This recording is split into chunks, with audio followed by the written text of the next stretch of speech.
কিন্তু আজকে রবিবারের দিন কি রান্না বান্না হয়েছে? তোমরা তো দেরি করলে কেন গো? খেতে হবে না তাড়াতাড়ি? আসো তাড়াতাড়ি আসো, বন্ধুদের দেখে যে কী রান্না হয়েছে। বন্ধুরা, এই যে সাদা ভাত,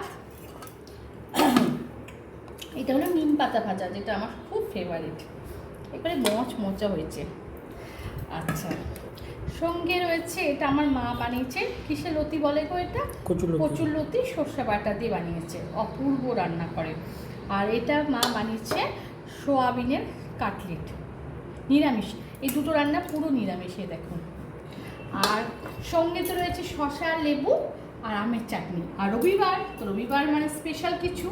তো বাড়ির মেয়ে বাড়িতে চলে এসেছে, অনেক আনন্দ করলাম। তো আজকে স্পেশাল বলতে মাটন হয়েছে বন্ধুরা, এই দেখো। বেশি রিচ করে করা হয়নি, হালকা পাতলা রান্না হয়েছে। তো সঙ্গে থাকো বন্ধুরা, অনেক অসংখ্য ভালোবাসা দিও। এবার খাবারটা আমি বেড়ে দিচ্ছি। ভিডিওটা ভালো লাগলে অবশ্যই লাইক কমেন্ট সাবস্ক্রাইব করে দেবে। এই হয়েছে আমার আজকে